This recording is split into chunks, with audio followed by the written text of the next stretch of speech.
오늘 함께 저희가 계속하여 고린도전서를 함께 읽으며 또 고린도 교회에게 하신 그 하나님의 말씀을 함께 듣고 있습니다.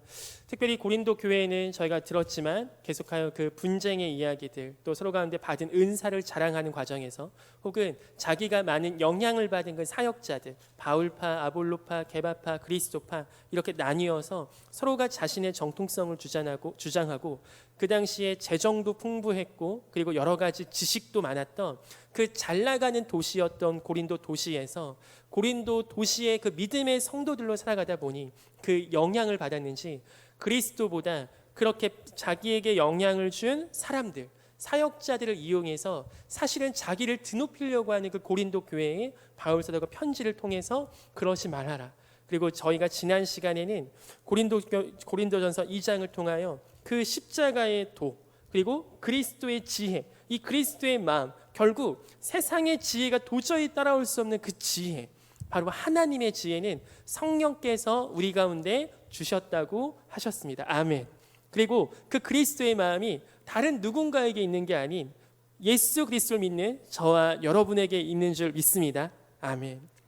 오늘 3장에서는 바울 사도가 또한 시작할 때 형제들아 하면서 너희가 육신에 속한 자 곧 그리스도 안에서 어린아이들을 나라고 정리를 하고 시작합니다. 즉 바울 사도가 느끼기에는 고린도 교회의 성도들이 지금 어린 자들 같다고 느끼는 거예요. 그러니까 믿음이 많이 자라난 자도 있는데 고린도 교회의 성도들은 육신에 속하였고 믿음이 약하다고 합니다. 그러면서 이 특징을 정리를 해주는데 여기서 보면 3절 너희는 아직도 육신에 속한 자로다. 너희 가운데 시기와 분쟁이 있으니. 육신에 속한 자의 특성을 바울 사도는 어떻게 정리합니까? 여러 가지가 있을 수 있겠죠. 육신에 속하여서 성령의 소욕이 아닌 육신의 소욕으로 행하다 보니 음란과 미움과 간음과 등등등 이런 것들이 계속하여 있을 수 있지만 바울 사도가 오늘 주목한 육신에 속한 자의 특성 중에 하나가 바로 뭐냐면 시기와 분쟁이라는 겁니다. 이 시기와 분쟁이 너희가 육신에 속한 자라는 정리를 하고 있습니다. 지금 우리의 삶에 또 우리의 교회에 또 우리 각자 개인의 삶의 이 시간 잠깐 적용해보는 시간 먼저 가졌으면 좋겠습니다. 여러분 우리는 육신에 속한 자로 혹시 살아가고 계시진 않습니까? 우리의 삶에서 어느 곳에 있든지 시기와 분쟁이라는 이슈와 그 단어가 우리의 삶을 설명하고 있는 어느 한 요소는 혹시 아니십니까? 어느 곳에 가든 나도 모르게 편을 가르고 나도 모르게 내 이익과 내 자존심과 내 삶의 우선순위를 위해서 그렇게 우리는 시기와 분쟁이라는 이 단어가 우리의 삶에 너무나 친숙해진 단어는 혹시 아니십니까? 그렇다면 우리는 아직 믿음이 연약하고 육신에 속한 자라고 합니다. 좀 더 가면 육신에 속한 자의 또 특성 중에 하나가 4절 어떤 이는 말하되 나는 바울에게라 하고 다른 이는 나는 아볼로에게라 하니 너희가 육식의 사람이 아니리요. 이렇게 얘기하는 거 보니까 오늘 또 강조하는 게 뭐냐면 육신에 속한 사람들, 믿음이 연약한 사람들의 특징 중에 하나가 또 뭐냐면 나는 누구 라인이야? 나는 누구에게 속했어? 나는 누구를 따라? 여기서 하나님이 아니에요. 교회 공동체인데도 불구하고 여기서 내가 누구를 따르냐면 바울을 따르고 아볼로를 따른다고 얘기합니다. 이게 바로 육에 속한 사람, 육신의 사람, 믿음이 연약한 사람이라고 이야기하고 있습니다. 그렇다면 우리가 이 문제의 본질이 무엇인지 함께 더 이야기해 보기 원합니다. 왜 이들이 믿음이 연약하고 왜 이들이 육에 속하였으며 왜 이들이 시기와 분쟁이 가득합니까? 어쩌면 그 정답은 그 하나로 귀결되고 있습니다. 2장에서의 결론인 성령을 통한 그리스도의 마음, 그 하나님의 마음, 그 하나님 아버지와 하나님 아버지와 여러분 그 사이에 말고 있는 다른 여러 가지 것들이 너무나 많은 거예요. 그게 지금 육에 속하였고 믿음이 연약하다고 하는 겁니다. 저희 청년부의 그 부장 집사님과 가끔 대화를 하면은 제가 참 많이 배웁니다. 어제 저희가 리더 모임 때도 이 집사님께서 오셔서 이제 몇 가지 좋은 말씀 해주셨는데 참 저의 마음에 너무나 공감이 되고 기억이 남는 그 말이 어떤 거였냐면 청년회 때 정말 끝까지 그 믿음을 지키는 사람들을 보니까 다 같이 열심히 하고 다 같이 잘하고 다 같이 교제하고 친교하고 다 좋았다. 그런데 이제 와서 보니 정말 끝까지 가는 사람은 다른 어떤 게 아니라 하나님과 1대1로 관계가 가능한 사람들이더구나. 그 말씀이 저는 너무나 공감이 돼요. 저도 10년 전에 선교단체 때 같이 대학생 때 열심히 했던 청년들, 그 친구들이 지금은 교회를 안 나가는 친구들도 있어요. 정말 열심히 했는데 그런 부분에서 너무나 안타까움이 있는 겁니다. 여러분, 우리 청년회 때 사실 여러분에게는 지금 많은 경험을 쌓고 또 많은 관계들과 또 좋은 분들을 통하여 사실 많은 좋은 걸 따를 수 있습니다. 그런데 오늘 바울 사도가 이야기하는 이 육에 속한 자, 믿음이 연약한 자, 어린아이 같은 자의 특징이 뭐냐면 하나님이 아닌 하나님의 도구들이 어느새 자기가 따르고 있는 너무나 본질의 자리에 있다는 겁니다. 바울이 나쁩니까? 아볼로가 나쁩니까? 이런 사역자들이 나쁜 게 아니에요. 문제는 뭐냐면 위치가 잘못되어 있는 겁니다. 그리스도 오직 그 하나님의 자리에 지금 바울이 앉아있고 아볼로가 앉아있는, 자기가 그렇게 데리고 와다가 그렇게 써먹는 거죠. 이것의 근본적인 원인이 무엇입니까?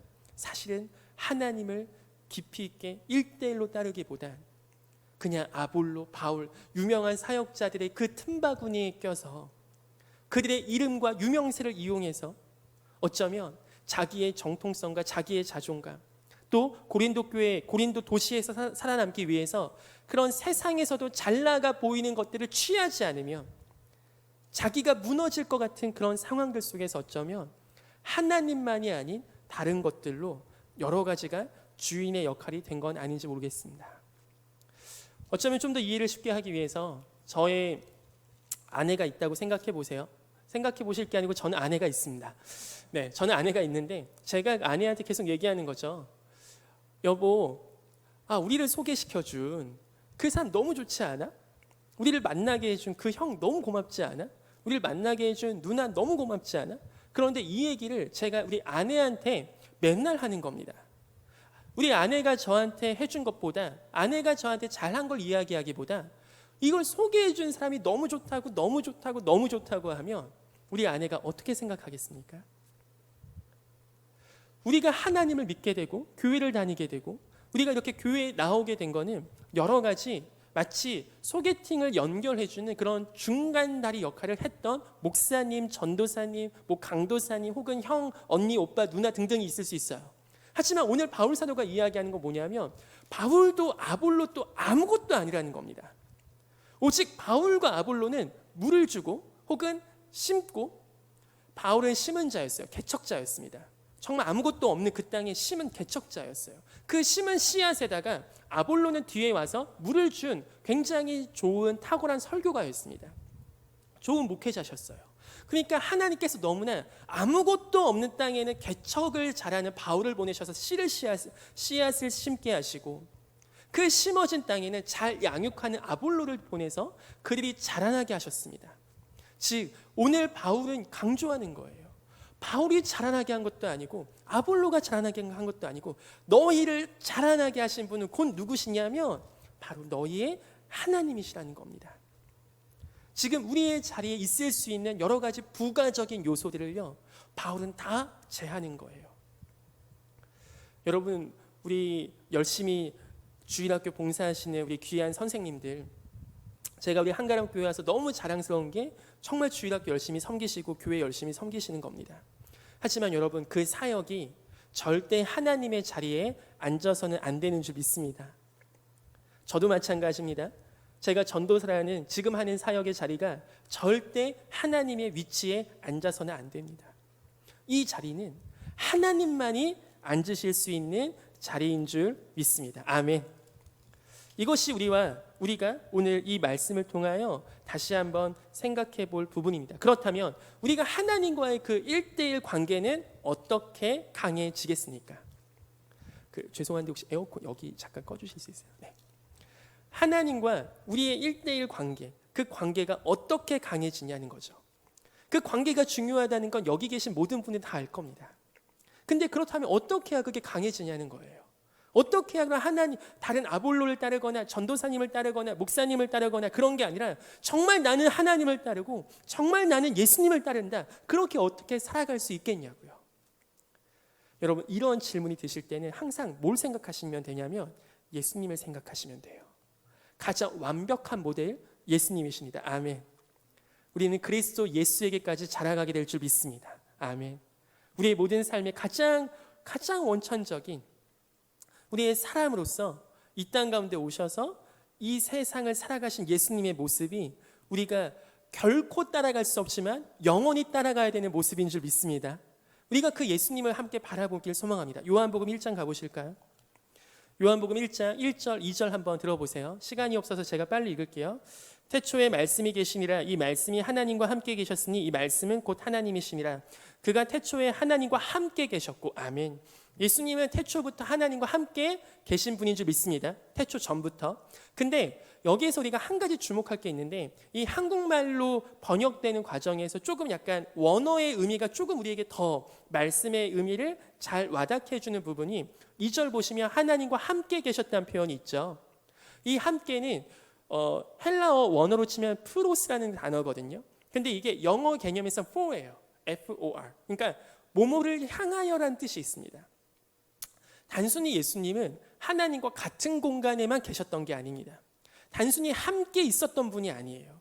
서로를 향하여 너무나 사랑하는 관계로 있던 게 우리 예수님과 하나님인 줄 믿습니다. 요한복음 1장 18절 말씀 제가 읽습니다. 본래 하나님을 본 사람이 없을 때 아버지 품속에 있는 독생하신 하나님이 나타내셨느니라. 아멘.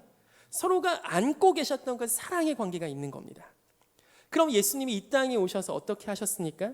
우리 마가복음 1장 35절 가주시면 제가 또 읽어드리겠습니다. 마가복음 1장 35절 새벽 아직도 밝기 전에 예수께서 일어나가 한적한 곳으로 가서 거기서 기도하시더니. 아멘. 이 한적한 곳에 예수께서 나가셔서 기도하신다는 표현은 복음서에서 계속하여 나오는 표현입니다. 원래 예수님의 본체는 하나님과 함께 서로를 향하여 너무나 사랑하는 관계로 계셨고 그분이 예수님과 하나님이 안고 사랑하는 그 너무나 품속에 있었던 그 예수님과 하나님의 관계는 이 땅 가운데 육체를 입고 오신 예수님 어떻게 사셨습니까? 한적한 곳에 나아가 하나님께 기도하시는 삶을 사셨습니다. 아멘. 십자가 사역을 앞에 두고도 그분은 기도하셨습니다. 그분 하나님이신데 근데 기도하셨습니다. 제가 우리 청년들께 한 가지 질문을 드릴게요.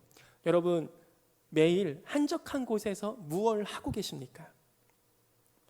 아무도 안 보는 한적한 곳에서 이렇게 교회에 나와서 말고요. 리더라서 하는 거 말고요. 정말 한적한 곳에 여러분 나가셔서 하나님과 기도하고 계십니까? 저는 하나님과의 관계가 그거 질문하신다면 제가 해드릴 수 있는 사실 유일하고도 첫 번째 답변은 이거예요. 한적한 곳에서 하나님을 깊이 만나셔야 됩니다. 그것이 어쩌면 큐티, 말씀 묵상, 뭐 어떤 단어 쓰든 정말 하나님 앞에 나아가 그게 1분이든 2분이든 5분이든 10분이든 1시간이든 여러분의 삶에 그걸 하고자 하는 마음이 혹시 있으십니까? 제가 이런 질문을 하면 어떤 청년들 이렇게 질문해요. 전도사님 제가 몇 번 시도해봤는데 근데 큐티를 하는데 감동이 없어요. 억지로 하는 것 같아요. 의무로 하는 것 같아요. 그럴 때 어떻게 해야 돼요? 제가 너무 가식적으로 느껴져요. 억지로라도 계속 해야 되나요? 근데 이게 뭐예요? 의무적으로 하는데 그 어떤 감동도 없는데. 그럼 그 청년한테 제가 이렇게 다시 질문합니다. 혹시 오늘 밥 드셨습니까? 오늘 밥에서 무슨 맛이 나셨습니까? 어제 밥맛 기억하십니까? 그저께는 밥 어떠셨습니까? 여러분이 이렇게까지 자라나시고 육체적으로 자라나게 된 데는 사실 여러분이 언젠가 마음 먹고 크게 나가서 어디 비싼 데 가서 외식을 먹은 그게 여러분을 여기까지 자라나게 하셨습니까? 아니면 매일매일 여러분이 억지로라도 먹는 그 밥이 지금 여러분을 이렇게 자라나게 하셨습니까?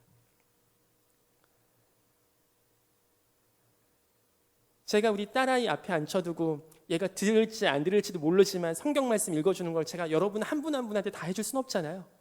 근데 뭐 신청하시면 할 의향은 있습니다. 여러분 뭐 식사하시는데 앞에 가서 말씀 읽어줄 의향은 있어요. 신청만 하신다면.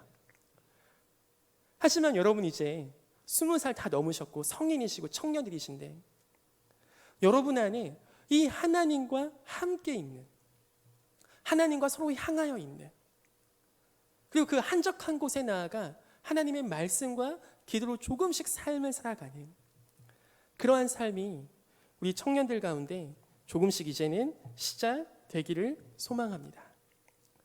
그러지 않으면 나는 누구 전도사님께 영향을 받아서, 누구 목사님께 영향을 받아서, 난 누구 목사님이 너무 좋아, 우리 한국교회 유명한 목사님들 유튜버 설교 듣는 거 너무 좋아, 좋은 겁니다. 그 굉장히 바람직한 신앙의 모습이, 하지만 거기서 끝나면 절대 안 됩니다. 왜냐하면 하나님은 목사님들을 스타로 만드시려고 목적을 삼으신 게 아니에요. 오늘 말씀도 나오지만 바울도 아무것도 아니고 아볼로도 아무것도 아니라는 겁니다. 그럼 누가 중요하냐는 겁니까? 고린도전서 3장 22절 결론입니다. 바울이나 22절입니다. 21절부터 제가 읽어볼 테니까 들어보세요. 그런즉 누구든지 사람을 자랑하지 말라. 만물이 다 너희 것이미로다. 아멘. 바울이나 아볼로나 게바나 세계나 생명이나 사망이나 지금 것이나 장래 것이나 다 누구의 것이라고 합니까? 너희 것이라고 합니다. 이런 스타 사역자였던, 유명했던 사역자인 바울과 아볼로, 게바 아무것도 아니라는 거예요. 다 사실은 너희의 것이라는 겁니다. 그리고 그 너희는 누구의 것이라고 합니까? 그리스도의 것, 곧 하나님의 것이라고 합니다. 여러분, 제가 서울 우리 교회에 와서 한 가지 느끼게 된 게 있습니다. 그게 뭐냐면 서울 사람들은 너무 잘 나가요. 그래서 자기가 못 나간다 착각을 하고 있습니다. 서울에서 보니까 엄청난 경쟁 속에서 여러분이 살고 계십니다. 너무 바쁩니다. 인스타그램도 열심히 하셔야 되고, SNS도 열심히 하셔야 되고, 멋있어 보이셔야 되고, 예뻐 보이셔야 되고, 여러분을 계속하여 꾸미지 않으면 도태되는 것만 같은 세상 속에 살고 계세요. 그게 이제 여러분에게 너무나 삶의 피부와 같이 되어 있는 것 같습니다. 여러분은 세상에서도 잘 나가셔야 되고, 여러분은 교회에서도 어느 정도 인정받으셔야 되고, 여러분은 어쩌면 계속하여 그런 것들이 여러분의 삶을 계속하여 유지하고 마음을 붙잡는데 굉장히 잘 쓰일 수밖에 없는 그런 환경 속에서 여러분도 모르게 경쟁을 강요당한 채 우리가 지금 살고 있습니다. 고린도 교회 성도들이 계속하여 그렇게 자기를 드러내지 않으면 도태된다고 생각했던 것처럼요. 근데 오늘 바울 사도가 뭐라고 얘기합니까? 바울 사도는요, 거의 이런 식이에요. 야, 네가 대통령 아들내미야. 다 네 거야, 다 네 거. 네가 왕의 아들이야. 다 이거 다 네 거야. 바울, 아볼로, 게바, 뭐 네가 존경하는 사역자 다 네 밑에야. 왜? 네가 하나님의 것이거든. 네가 하나님의 것이거든. 고린도 교회 성도들은 다른 주변적인 것들로 자기를 높이려고 하지만 바울은 정말 하나님과 그 사람의 관계를 통하여 너희가 정말 높은 자들이라고 얘기하고 있는 겁니다. 여러분, 그 믿음이 우리 한가람교회 청년부 안에 매일매일 샘솟아나기를 소망합니다. 제가 이번 주 이 말씀을 묵상하면서 한 가지 일이 생각이 났습니다. 저희 딸 아이가 어떤 알러지가 있는데, 무슨 알러지냐면 유제품이나 계란이나 치즈나 이런 걸 먹으면은 이 얼굴에도 모든 몸에 다 이렇게 울긋불긋 나고, 이 속에 장기에도 그게 울긋불긋 난대요. 이걸 어느 날 분유를 먹이다가 우리 아이가 막 이렇게 일어난 거죠. 그래서 아기를 태우고 원래는 동네 병원 가려고 했다가 아기가 숨을 안 쉰다는 거예요. 뒤에서 운전하고 가는데, 그래서 뒤에서 저희 아내가 여보 숨을 안 쉬어 하면서 계속 때리는 겁니다. 숨을 안 쉬니까. 근데 그때가 제가 단기 선교를 가야 하는 그날이었습니다. 저는 그날 빨리 아이를 병원에 저기 태워다 주고 별거 아니겠지 하고서 빨리 비행기를 타러 갔어야 돼요. 근데 안 되겠다 싶어서 그 대학병원으로 틀어서 갔더니 모든 몸에 다 알러지가 막 나갔고 아이가 호흡 자체가 안 됐던 거죠. 그때 제가, 여러분이라면 어떻게 하시겠어요? 하나님 앞에 기도합니다. 하나님, 어떡할까요? 아버지라면 제가 볼 때 단기 선교고 뭐고 우리 딸 아이 여기서 간호하고 해야 될 것 같은데 하나님 어떡할까요? 그때 제 마음 가운데, 그때가 캄보디아 단기 선교를 가는 거였는데 하나님께서 마음 가운데 이런 마음 주시는 것 같았어요. 네 딸은 내가 책임진다. 너는 가서 내 딸들 가라. 네 딸 내가 책임질게. 너는 내 딸들한테 가. 그 마음이 하나님께서 저한테 주신 것 같아서 저희 아내한테 다시 물어봤죠. 그때 아내도 흔쾌히 갔다 오라고.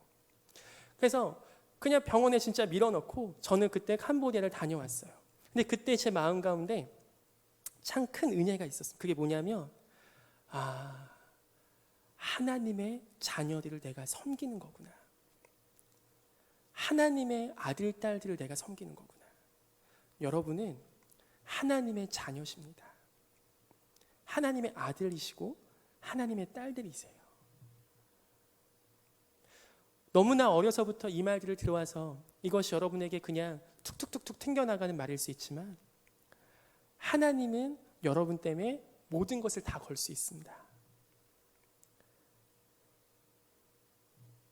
감사하게도 그래서 저희 아이가 보면은 콩도 잘 먹고 버섯도 잘 먹고 두부도 잘 먹고 다 잘 먹죠? 네, 유제품을 못 먹이다 보니까 어려서부터 그걸 먹였는데 잘 먹어요. 이제 저보다도 더 할머니 입맛이 돼서 그 어른 음식을 정말 잘 먹어요. 저는 못 먹는 닭발도 막 너무 잘 먹고 정말 잘 먹어요. 근데 제가 이 얘기를 왜 하냐? 여러분은 정말로 하나님의 자녀들이세요. 하나님의 자녀들이시기 때문에 여러분이 지금까지 갖출 수밖에 없었던 여러분의 존재를 아름답게 보호하고 싶었던 어떤 사람은 고린도 교회 당신은 바울파요 아볼로파요 이런 걸로 자기를 계속하여 치장하고 자기를 계속하여 꾸몄어야 됐지만 여러 가지 지혜와 지식들로 자기의 어떠한 기반을 해야 됐지만 오늘 우리 한가람교회 청년 여러분들께서는 정말로 다른 어떤 것이 아닌 하나님의 여러분의 아버지 되신다는 우리가 하나님의 소유물이고 우리가 하나님께 소속되어 있다는 그 말씀과 마음과 믿음이 정말 우리의 영원한 기반이 되기를 소망합니다. 마지막으로 말씀 한 부분만 보고 마치겠습니다. 갈라디아서 2장 20절입니다. 갈라디아서 2장 20절. 네, 함께 읽겠습니다. 갈라디아서 2장 20절. 시작. 내가 그리스도와 함께 십자가에 못 박혔나니 그런즉 이제는 내가 사는 것이 아니요 오직 내 안에 그리스도께서 사시는 것이라. 사는 것은 나를 사랑하사 나를 위하여 자기 자신을 버리신 하나님의 아들을 믿는 믿음 안에서 사는 것이라. 이 부분도 사실 영어로 표현하면은 하나님의 아들을 믿는 믿음이 아니라 하나님의 아들의 믿음이라고 되어 있습니다. 무슨 말씀인지 아시겠어요? 그러니까 믿음, 이 믿음이 누구의 믿음이냐면 우리의 믿음이 아니라 하나님 아들의 믿음입니다. 예수님의 믿음으로 우리가 살아간다는 거예요. 우리의 삶에는 어떠한 기반이 있냐면 하나님의 아들의 믿음이 있습니다. 그리스도의 것입니다. 예수님이 우리의 삶 가운데 우리의 믿음, 우리의 신앙 가운데 무엇을 심어 놓으셨냐면 바로 그분의 믿음을 심어 놓으셨습니다. 아멘. 여러분 혹시 그런 두려움 없으세요? 내가 나중에 타락하면 어떡하지? 내가 믿음이 없어지면 어떡하지? 혹시 그런 내가 지금보다 교회를 덜 다니면 어떡하지? 내가 교회를 떠나면 어떡하지? 이런 생각 혹시 있으십니까? 여러분 정말 이제는 여러분의 믿음으로 살아가는 게 아니라 정말 예수님의 믿음이 여러분의 삶을 붙잡아 주신다는 믿음이 생기기를 소망합니다. 그게 이제는 육에 속한 자, 그냥 단순히 우리가 믿는 게 아니라 진짜 우리 삶에 하나님 아들의 믿음이 강력하게 흐르고 있다는 그 믿음이 있으시길 축복해요. 베드로는 부인했습니다. 예수님을 3번이나. 그런데 예수님의 믿음이 베드로에게 심겨졌습니다. 네가 지금은 부인하지만, 네가 지금은 못 따라오지만 나중엔 따라올 것이라고. 예수님의 믿음이 베드로의 인생 가운데 심겼듯이 예수 그리스도의 믿음은 오늘 저와 여러분에게도 심겨 있는 줄 믿습니다. 그래서 우리가 지금까지 하나님의 자리, 그리스도의 자리에 혹시라도 올려놓았던 모든 것을 이제는 정말 다 하나님 앞에 내어드리고 하나님의 그 자리를 다시 되돌려드리는 우리 사랑스러운 주의 청년들 되시기를 소망합니다.